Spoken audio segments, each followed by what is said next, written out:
Hello, welcome to the podcast on consciousness with Bernie Baars. Open-minded conversations on some new ideas about the scientific study of consciousness and the brain. I'm Nat Giedd, this show's producer. We're here today with Bernie Baars, acclaimed author in psychobiology, including his newest book titled On Consciousness, Science and Subjectivity, Updated Works on Global Workspace Theory. Bernie is the originator of Global Workspace Theory, GWT, and Global Workspace Dynamics, a theory of human cognitive architecture, the cortex, and consciousness, and one of the founders of the modern science of consciousness. Hi, Bernie. Hi there. I'm Bernie Baars, and this is On Consciousness, and with me is Dr. Giedd, whose career I cannot summarize because he's done so many distinguished things. So, Jay, who are you? I'm just reminded of how many different paths there are to this study of consciousness, and we need all the different perspectives and paths. But it's just striking what a vast array of different backgrounds of people now focusing on the same problem. Yes. I'm the director of child and adolescent psychiatry here at UCSD and at Rady Children's Hospital. But my research has basically been understanding the brain, how it changes from in the womb throughout life into old age, what matters in terms of what we do or what societies do or families do to influence how the brain grows and develops in health and in illness. I want to ask Jay, because we've been talking right now for a few days about consciousness and the brain. And let me know, if you can, please, what is the topmost question or answer on your mind? I think fundamentally is, from a developmental standpoint, when do we cross the threshold? Being unconscious and then being conscious. And we've discussed this week, different definitions and the nuances of that. But fundamentally, I think people sort of understand that notion, the difference between when you're asleep and then when you wake up, and that sort of sensation of self-awareness, of knowing who you are in the world around you. So I've been interested in what is the hardware, so to speak, necessary for that, in terms of what would be necessary from a brain, or perhaps even other than a brain, to have the right possibilities for this word we call consciousness for it to emerge. And I think we're getting closer and closer to going from the theoretical to actually thinking of what sort of experiments, what sort of instruments, what sort of measurements would help us to really discern what are these fundamental elements that are needed. Yes, exactly. I have been following some of the discoveries on sleep, which are remarkable. And they've been accelerating, I think, so it's hard to keep up with because it's coming so fast. And my understanding is that in the most unconscious part of sleep, which is called slow wave sleep, but that's the wrong word, because that is what you see at the scalp, right? And this is after the electromagnetic field has to make its way through all these layers and layers and layers of tissue. So you lose 99.9% of the signal. And so we used to see, slow, what we call slow waves. And then in human beings who are epileptics and need to have a waking open brain operation, we don't see that. Right, so when we see buzz, pause, buzz, pause, buzz, pause. Yeah. And what do you make of that? Yeah, I think in general, subdividing consciousness into sleep, or non-sleep, already kind of shows the how it needs to be more complex than that, because there are many different stages of sleep, many different brain activities. When you go to sleep, your brain doesn't turn off. It still uses 20 to 25% of all the energy used in your body is in your brain, awake or asleep. I tell my students you might as well stay awake because your brain will be working just as hard if you fall asleep. But it does suggest then there are different types of sleep. Perhaps there are different types of consciousness and different levels of that, which have been described in some ways, but I think that there's still a lot of confusion and a lot of uncertainty about just what it means to be more conscious than perhaps you and I are at this moment. Is there another step up? But even though people would say when you're asleep you're not conscious, you're kind of close, right? In our dreams, they're a little bit weird, sometimes, and not always bound, by reality and stuff like that. But they have a lot in common with consciousness and awake, storylines and emotions and scenarios, and so I think it's fascinating. It seems to me to be right on the precipice, in terms of just a little bit more of whatever dreaming is will be similar. And one idea is that our brain's main attribute is sort of a prediction machine. We try to predict the world around us. We model the world within our brains, and when we're dreaming, this model isn't checked very well. In terms of, by checking, I mean getting sensory input from our eyes, our ears, our nose, our skin, and that when we're awake, in a sense, we're dreaming, but the dream is constantly corrected by the sensory input. And so our dreams seem more real in that sense. They're several times a second. They're sort of updated in terms of is this what the world around you is really doing? Right. But I think that interface is where it's at, so to speak, in terms of, because in between it's drowsy. Like you just wake up, you're kind of you haven't had that cup of coffee yet and stuff as well. And so it'd be interesting if we could capture, like, is drowsiness truly an intermediate conscious state? Right. Or is it more all or nothing? It's like, okay, now I'm conscious, a second ago I wasn't. Sort of the analog versus digital kind of notions. But I think that a challenge ahead is that if we can find ways to quantify consciousness or some aspect of it, then we could look along this continuum of how conscious is the deepest state of sleep, how conscious is dream state, awake. And as we go through life, do we actually become more conscious, or do we become more conscious when we're in love or in different experiences? This idea of being connected, of knowing our place in the universe around us, are there shades of gray?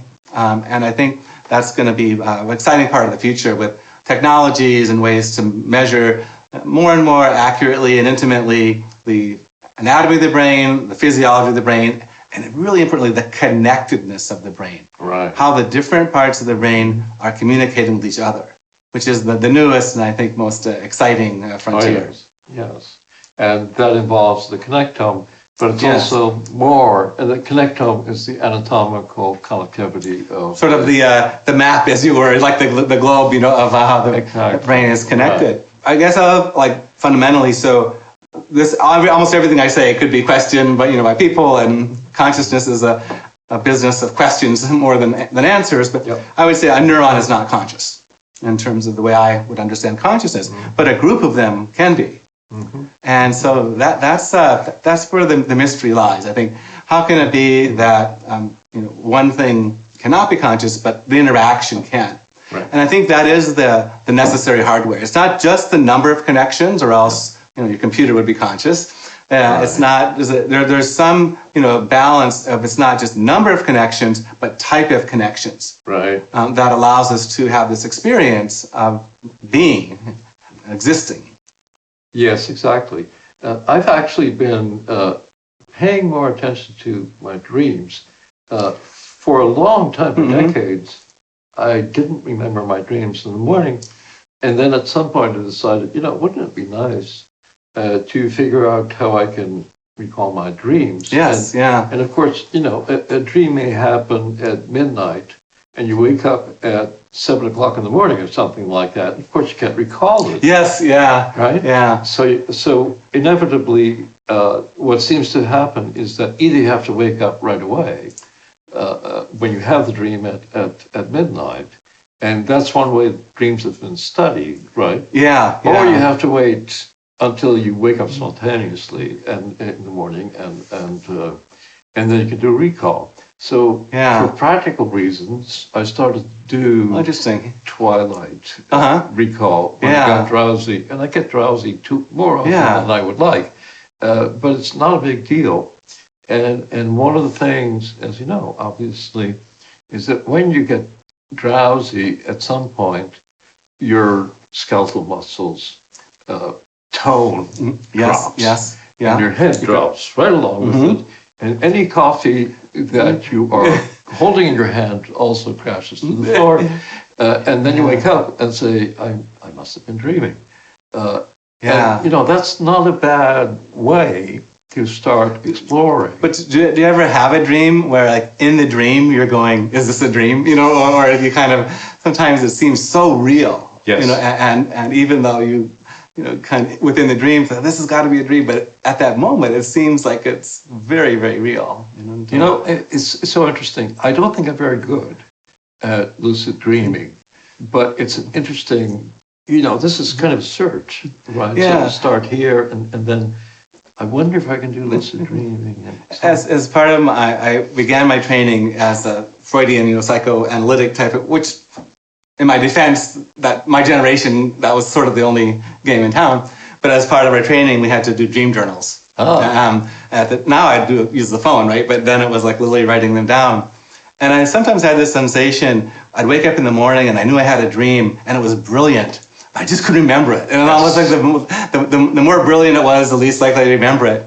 And then when I actually started writing them down, when I actually saw them that next morning, they're horrible, and they wouldn't work in a million years. But there was this notion, like, you figured out, world peace and all these things, and it's very satisfying. But there's actually some interesting historical examples of people discovering how carbon rings. But I think it's overplayed a bit in terms of that. A lot of the best creative ideas actually occur in the shower. In the bed, and that's been looked at a bit. But this idea of wondering what your dreams mean, it's been a huge theme throughout most of psychology and psychiatry training. Exactly. One of the most misquoted aspects of Freud is that dreams are the royal road to the unconscious. Right. But he actually said the interpretation of dreams is, and they're very different actually. Yes. Because interpretation is all about then processing it later. And I came to believe you could almost start with anything, like kind of a stone soup model, and whatever and the psychiatrist is called to start talking about can be fruitful, and you can uncover patterns and biases and motivations that might not have been obvious. But whether they have more profound meaning, I think is still interesting. If you look at mice that you train them to turn right every time in a maze and do that all day, and another mouse left every time, you can actually, by looking at their brains dreaming later, tell which one ran right and which one went left. So there's some connection about our day-to-day activities that gets worked into our dreams. There's certainly some of our fears get worked in, our aspirations. So it's not zero correlation, but I think sometimes people give it almost sort of a magical credence. This is going to predict the future, or this one. But it is interesting how we don't dream all night long, right? We only dream in kind of 90-minute epics. And why do we do it? What is it? What good is it? Exactly. Yeah. Right. One of the things that I keep on rediscovering these things and rediscovering the Freudian hypotheses and the Jungian hypotheses and any others. And the one thing I think I know is that the standard story that I was taught as an undergraduate in college was not right, because dreams are not random, at least not in terms of their content. Yeah. They may be sparked off by random activity in the brain. But there's still narrative in some sense. We have some storyline going, even if it's beyond the usual laws of physics and biology, there's some storyline. Right. And one hypothesis about that is that cortex looks for meaning. Yes. Even with random input. I think that's well supported, actually, in terms of that the brain does seek meaning, patterns. It would be very adaptive to do so in nature, right? You need to know to predict danger, to develop social ties. So our brains are very good at recognizing patterns, but also creating them, even when they're not there. And misattribution can be a big part of superstitions and other aspects. Yeah. But that notion of narrative and stuff is one thing that has been studied in schizophrenia and stuff, of whether the sort of ability to tie together the story, can be altered during psychotic states or delirium, which is fluctuating, conscious. And it sort of rings true, and then it would raise the question of how can we design studies, that would test the nuances exactly. Of that. So here's one question I started to ask myself when I started to pay attention to my dreams, and twilight states also, because twilight states are so neat. Because in some ways they're sort of like awake dreaming. I mean, in terms of perceptions can be very beautiful. Yeah. And it was studied very nicely around 1900 in places like Vienna, as it happens. And one paper I have read, and I'll have to tell you the name of the author later on, this medical doctor, I think, started to wonder about his twilight states, and he propped his elbow on his armchair arm, right? And what happened, of course, is that as soon as he lost muscle tone, this thing went like that. He woke up and then he wrote down whatever he dreamed about. It's very, very clever. And woken up more than I should say of that sort of my head dropping and then that jerking me. It's exactly the same kind of thing. And it's quite brilliant because he was able to ask himself deep philosophical questions, which nobody understands as far as I know. So how do you compare the concept of time in Hegel and Fichte, or whatever? It's bizarre, But even like sort of the stream of consciousness writers, Joyce and that genre as well. In a sense, they brought sort of impressionism, to literature in the sense of almost dreamlike narratives. But it still worked, right? We still connected to their meaning, to their message, and I think they're related in that way in terms of our perceptions.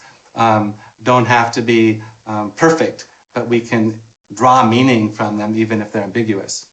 So here's my very, very old-fashioned question: why is waking oriented to reality?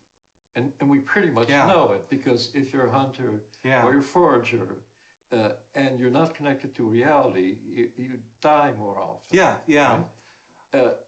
And on the other hand, there are fantasy states, there are waking fantasy states, there are dreaming states, there are twilight states, there are novels, there are legends, there are myths. And sometimes misperceptions keep us alive better. Tell me about that. So the classic example, sort of the snake in the road, in terms of it's much better to assume that it's a snake and not a stick, right? Even so if you're mostly wrong about, the odds would be low, but the stakes are high in terms of that. And I wonder about some of the visual illusions and stuff, the fools and other aspects. That the idea of perception is to accurately reflect the world around us. It's not quite right, I think. The idea of perception is to keep us alive, and to do that. And so some of the misperceptions, and even pattern recognition stuff, that what kept score was not so much how accurate it was did it work? Exactly. So let me bring you back to the snake and the stick. And what you're saying, I think, is that if you're going to place your bets, it's better to be wrong. But it's an interesting bet because that part isn't conscious, actually, in terms of the initial reaction is so fast, it doesn't have time to go to the cortex. So there's an initial reaction that's just amygdala, just like jump out of the way, you just do it. The consciousness comes a little bit later, which is not so known for so long, but now that we kind of understand this process, that it's to our advantage to not even quote think about it. We need to act, and then. So you want to jump out of the way, regardless. Yes. Of whether it's a snake or a stick. Even if I know that somebody comes up behind me, I know it's not a goblin or something, but I'll still get scared. I'll still have some of the physiologic reactions. But in general, the notion of does being conscious, because part of my conscious is you being Bernie, me being Jay, right? We have the very individual, completely tied to our own life histories, everything. My consciousness is different than yours in that way. And yet we also share a consciousness in terms of we're using words now to convey brain states in me to brain states in you, which we can actually measure. I can create, measures in your brain. I can talk about hitting a backhand topspin shot in tennis, and in your brain you will now be, as if you're doing it just by imagining it. Yes, anticipate. Yeah, and I could, that'd be different than a forehand. Yeah, I could sort of create brain states in you just by my words, just by moving these air molecules into your. And so that's pretty amazing. But by being able to do that, then you and I can cooperate. We can work against a predator or prey. And that worked really well for humans. Yep. We're not the biggest, we're not the strongest, we're not the fastest, we're not the anythingest, but we work together to stay alive. Right. And so I think in this way, whatever got that consciousness ball rolling, maybe that's why it has been reinforced, or that the anatomy behind it is rewarded and kept around, because being conscious isn't just sort of fun or meaningful to us. It helps us stay alive. One of the current questions is, can we use technologies to quantify consciousness in terms of discern these different levels? And there are some promising approaches to this. Some involve trying to measure how the different parts of the brain are communicating with each other. Mm-hmm. So experimentally, you can either perturb the brain with transcranial magnetic stimulation, or these things that can jolt the system and see how it reboots. And they fundamentally try to look at how complicated the brain communication is. So if I was given an assignment in 1,000 words, tell me about your simplification, I could say it was very, very, very, very, very, very, very, 950 varies, and then say boring. But I could reduce that 1,000 words to just a few. Mm-hmm. And that's the way some of the complexity measures go. It's sort of like, what would be the least number of words needed to describe my brain state? Right. Mm-hmm. So the reason I don't like those, I think that they're a necessary but not sufficient aspect. And so it would be sort of like judging a book by how much it weighs, right? Or how many vowels or something like that. Right. So I don't think they quite capture the essence of it as much as I would like. But there's something in terms of saying how complicated are the communications. Right. But the communications are not just quantity, it's the quality of them that I think we haven't captured well yet. To what extent does the cortex have to talk to our memory systems, to our limbics? So I think that there's it's in the details, what communication is actually happening. Yeah. But given those measures in terms of how complicated is the brain, and again, it's the key here is the connectivity in terms of consciousness arises from connectivity. So we could look at something like lucid dreaming in terms of that seems so real. You're generally uncertain at some moments, is this real or not? So what's lucid dreaming? So for me, it's this sort of notion where it's very, very real. Like you're confused almost. Is it real or not?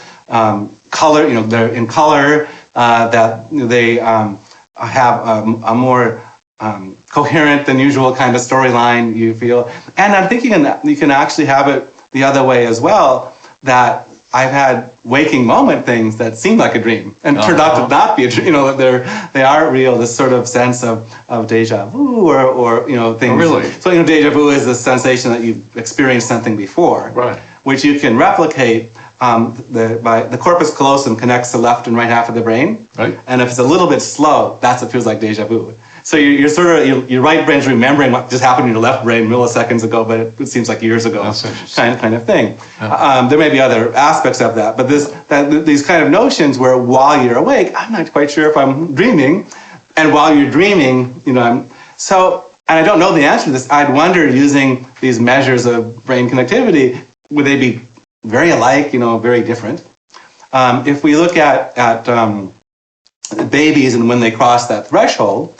So the brain does become, more complicated in that sense. So there's anatomical connectivity, which is sort of the street map. Correct. And there's functional connectivity. Yes. Which is sort of the moving traffic. Great point. So the math behind this goes back to the Euler and it's really all about nodes and edges.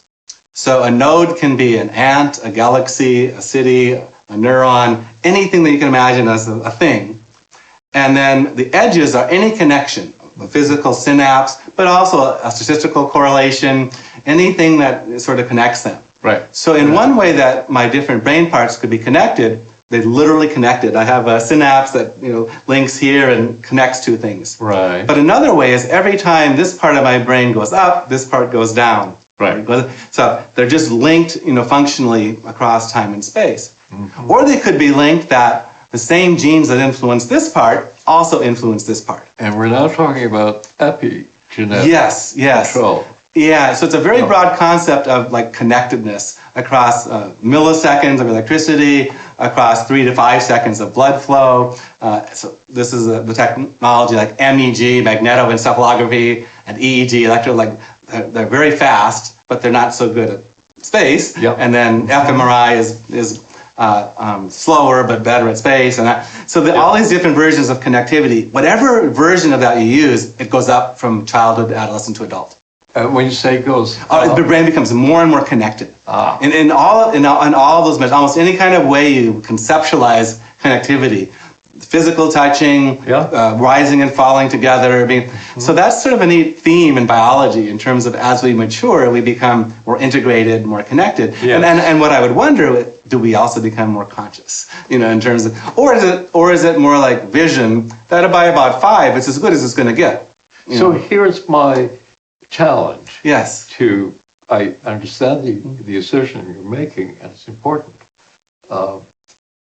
And so, if you apply these questions to the heart, you're an MD, obviously. Yes. Right? Yeah. You've had lots of training in medical school and practice and so on. Mm-hmm. So you know a great deal about the heart.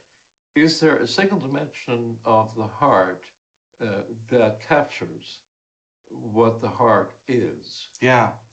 So I think that's a really fundamental difference, because the heart we can see the EKG and a very boring it's very simple, well described electrical pattern based on its 4 chambers and when they contract and relax. Right. I don't think we'll find that in the brain. It's going to be really complicated. Yeah. And we can approach it and stuff. But I think that's currently where it gets difficult, because if I just look at like a baby's brain complexity, I don't think that I would capture consciousness. Because I would be able to capture the potential, for consciousness down the road. But because of the reliance on memory that we've talked about, that's one of the things that I hadn't appreciated 3 days ago, and that I'm really, struggling with right now internally in terms of, in some ways, looking at identical twins in the womb. Looks like to me conscious behaviors. They know that they're the other one, but now I think I was wrong about that, frankly, because they don't really have the memory, to pull that off. So some things might, I guess, look conscious. A machine could look like it's acting consciously to us, right? Mm-hmm. But I think there's a danger there, to say because it looks like it's, has purpose and intention and meaning. Right. We have to be really careful to then, does it really? In terms of even, we've kind of used like a fly example, as a fly conscious and stuff. They certainly do things on purpose, and they have, they don't just fly randomly and stuff like that. Mm-hmm. But I think that it's a little bit of a slippery slope to equate intention with consciousness. Yeah. They're connected, but not one and the same. Right. And so maybe some of it will be that it'll keep coming back to defining consciousness, in more and more nuanced ways. Mm-hmm. But I think not completely. I think there's still this notion that to me is one of the most fundamental in neuroscience is the so-called hard problem of consciousness. It's still, I think, elusive in terms of that line being crossed. Is it an illusion of consciousness? Is there something that we can truly measure and capture? If that's the case, we haven't done it yet. I don't think. Yeah, I get that. And this is the David Chalmers hypothesis about consciousness, that there's something fundamentally hard to understand about subjective perception.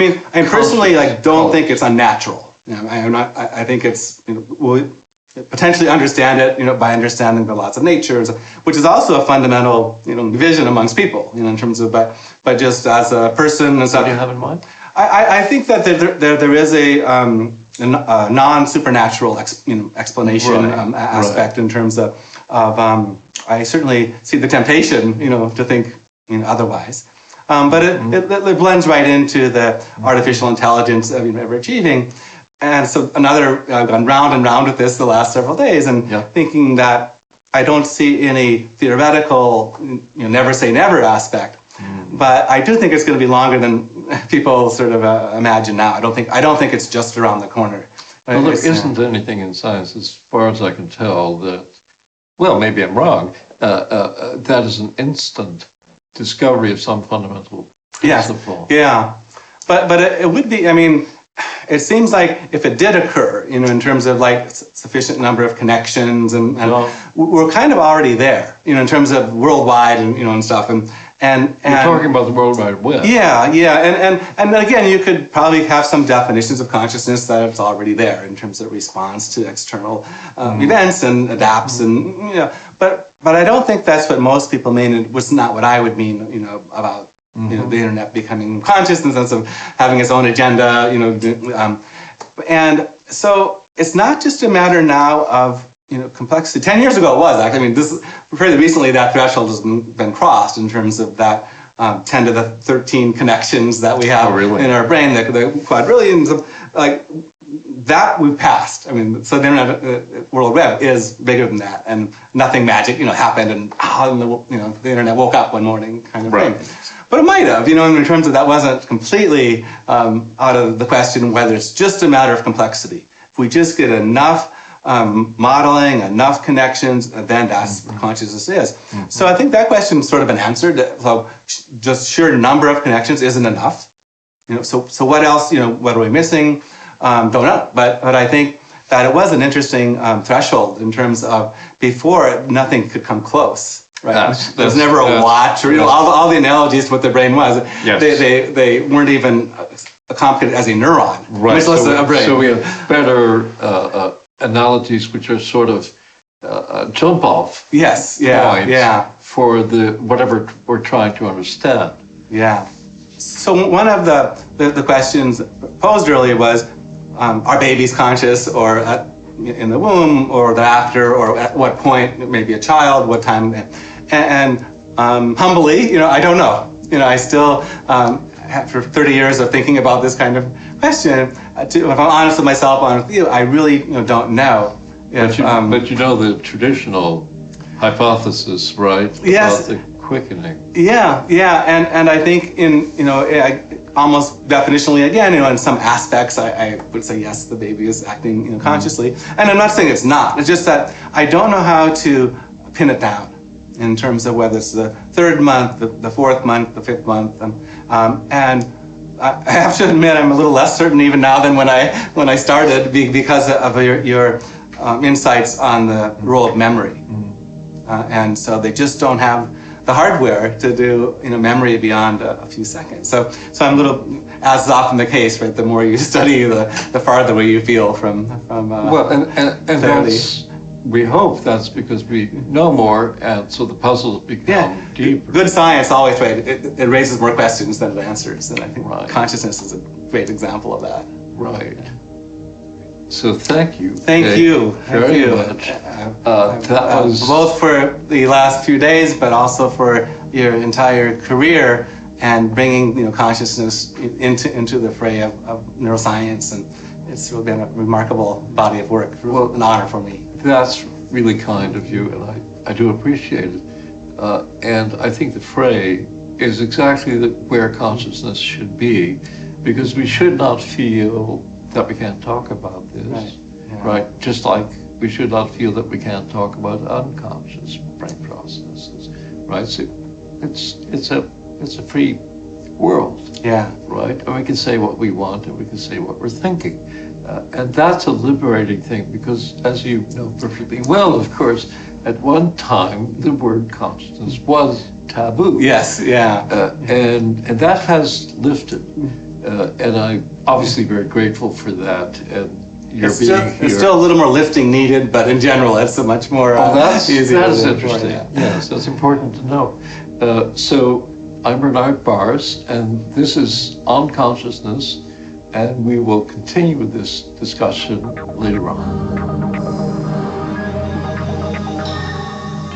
To show our appreciation, we are offering our listeners a 50% discount for any edition of Bernie's book on consciousness, science, and subjectivity, updated works on global workspace theory.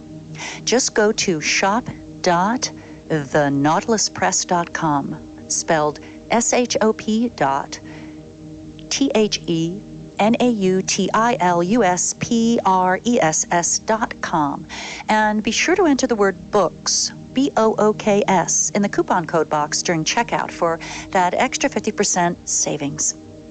Of course, Bernie's books are available everywhere books are sold, although your 50% discount is only available in the Nautilus shop. If you'd like to discover more about the conscious brain and learn more about global workspace functions, please visit Bernie's new website at bernardbaars.com. And I'm going to spell that also, BERNARDBAARS.com.